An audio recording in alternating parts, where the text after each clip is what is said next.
Hi everyone, this is my book review on Flip Your Classroom.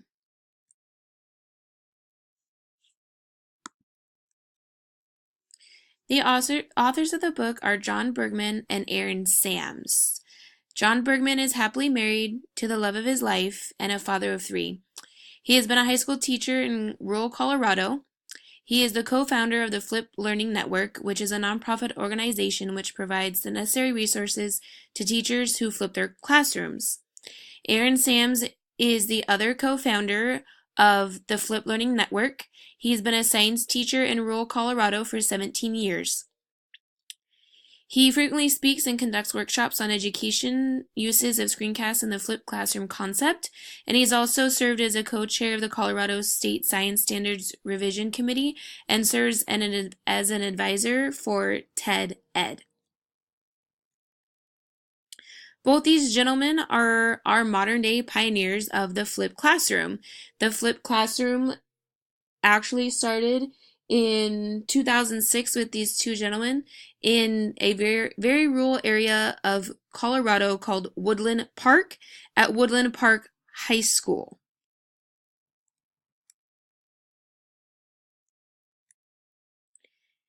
The thesis behind this book, after reading it, I found that John Bergman actually describes it perfectly, and it is, what is the best use of face-to-face classroom time? And that translated into their entire book about flipping your classroom. So, a brief summary about the book, because I don't want to give it all away because it is a phenomenal book and I highly suggest that you read it. For those of you that don't know what the flipped classroom is, it is taking what is traditionally done in class and doing it at home, and what is done as homework is now done in the classroom. And there's more to it than just this if it's to be done correctly. The in-class portion involves a lot more hands-on interaction between students and also more interaction between the teacher and the students. There's more discussion rather than lecturing, and there's more hands-on skill practice rather than just students learning the information and giving back regurgitated data that they learn. And one thing that this book talks about is not just the flipped classroom, but what it means to be a flipped mastery classroom, and there's a difference. So what is that difference? The difference between the two, it's simple. The students are now responsible for their own learning and are required to master a skill or set of skills. John and Aaron designed this concept in such a way that students must show that they have mastered a specific content area before they are given permission to move on to the next skill. So it's not just a matter of learning everything at home by yourself, coming to class with a few questions that your teachers to answer, and then moving on. In the flipped mastery classroom, the students take on complete responsibility of the work. They have to engage in what they are learning, come back to class, have a discussion with not only their peers, but also have the discussion with the teachers to make sure that they're actually understanding. And if need be, the flipped mastery classroom allows for the teachers to go into detail if a student isn't understanding something, and the teachers are able to redirect the students in the right path, and then the students are able to really hone in on the skills that they've missed. A reference that John and Aaron make to this type of flow of the classroom and flow of the mastery, the flip mastery idea is like a GPS.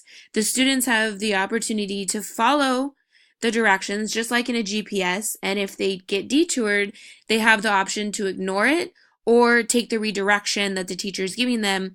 And ultimately, they see that if they keep going the wrong way, that they're ultimately going to have to come back and refocus what they're learning in order to move on to the next step or move on to the next set of directions, just like in a GPS, if they're to get to the appropriate destination that they need to.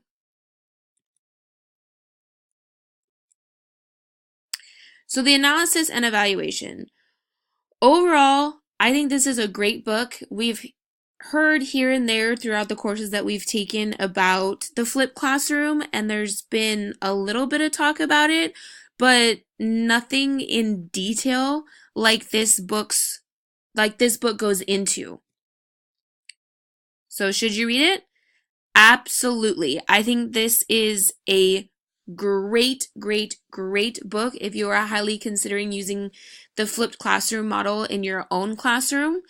The Flip Mastery Classroom is quickly gaining momentum, and it's a great way to teach the 21st century learners. The book makes it a point to say that it's a great way to differentiate material to all of the students in the classroom because of the way that the students are required to take responsibility of their own learning. Oftentimes, it's one of us and 30 of them, and we're faced with this daunting task of trying to differentiate the curriculum to all of the students, and sometimes we can't reach everyone, and sometimes we can't reach all of the multiple intelligences that we need to, and this actually helps us do that.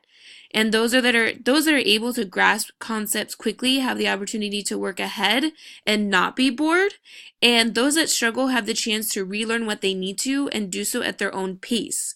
With the Flip Mastery concept and having videos done at home and lectures done at home, they're able to essentially pause the lesson, rewind, and relearn whatever they don't understand. And that's what makes it so great.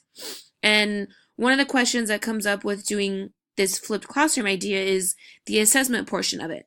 Well, that's the great thing. The assessments can be specific to each individual student.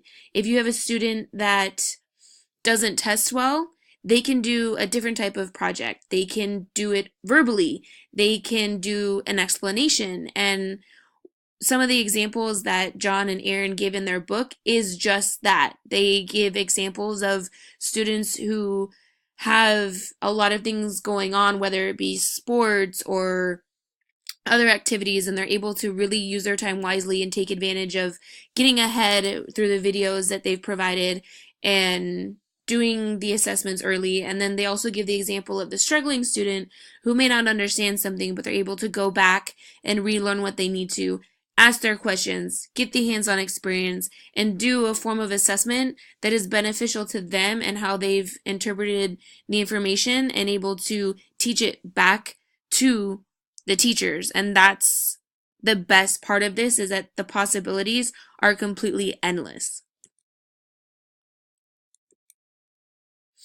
So if I have to give any critiques about this book, I would say that there are some instances where it's slightly repetitive.